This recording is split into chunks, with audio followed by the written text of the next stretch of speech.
ఏం చేస్తారు ఆత్మకూరు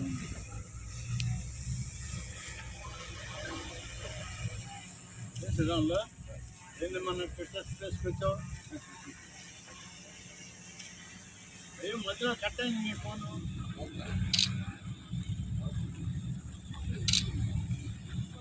నేను కాదు పోయాడు ఎవరు లేరండి ఏ అమ్మాయి నాదా అవన్నీ డైనింగ్ సెట్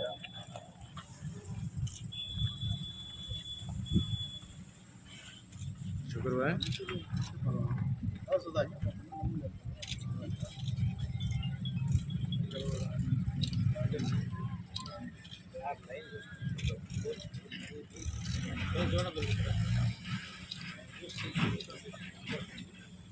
ఇవాళ అమరావతి రాజధాని ఏర్పడి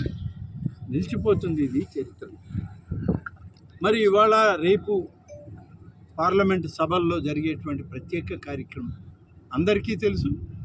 ఈ దేశంలో ఉన్నటువంటి మహిళలకి చట్టబద్ధతని ప్రకారం చట్ట సభల్లో వారికి బాధ్యత ఇవ్వాలి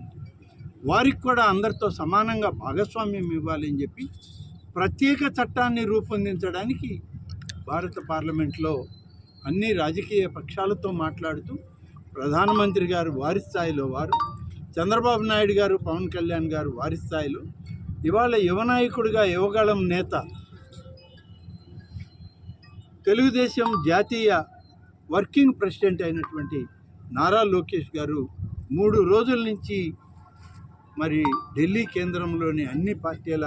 పార్లమెంటు సభ్యులతో కలిసి మాట్లాడుతూ మహిళలకి 33.3% మహిళా రిజర్వేషన్ చట్టసభల్లో ఉండాలని చేసేటువంటి ఒక కొత్త బిల్లు ప్రతిపాదించి ఆ బిల్లును ఆమోదింపజేసుకోవడానికి అక్కడనే వాళ్ళ పెద్దలందరూ కూడా ఉండడం జరుగుతుంది అందరం కూడా ఇవాళ మేమందరం కోరుకునేది ఈ మహిళా బిల్లు పాస్ కావాలి ఈ రాష్ట్రంలో ఈ దేశంలో ఉన్నటువంటి మహిళలకి సమానత్వం రావాలి వారికి కూడా చట్టసభల్లో బాధ్యతాయుతమైనటువంటి వాళ్ళకి స్థానాలు దక్కాలి అని చెప్పి ఇవాళ ఏదైతే కూటమి నాయకత్వంలో జరిగిందో అది విజయవంతం కావాలని కోరుకుంటూ మేము కూడా ఆ కార్యక్రమాల్లో అన్నింటిలో కూడా జరగాలని చెప్పి ఈరోజు కోరుకుంటాము కాబట్టి రేపు ఆ బిల్లు పాస్ అయ్యేటువంటి అవకాశాలు ఉన్నాయి తప్పకుండా ఇప్పటికే మన నాయకులందరూ కూడా ఢిల్లీలో పార్లమెంటు సభల్లో జరిగేటువంటి సంభాషణలు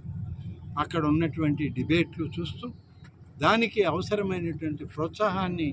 మన పార్లమెంటు సభ్యులకు కూడా మన రాష్ట్రం నుంచి ఉన్నటువంటి కూటమి నాయకత్వం అంతా అక్కడే ఉండి పర్యవేక్షిస్తాము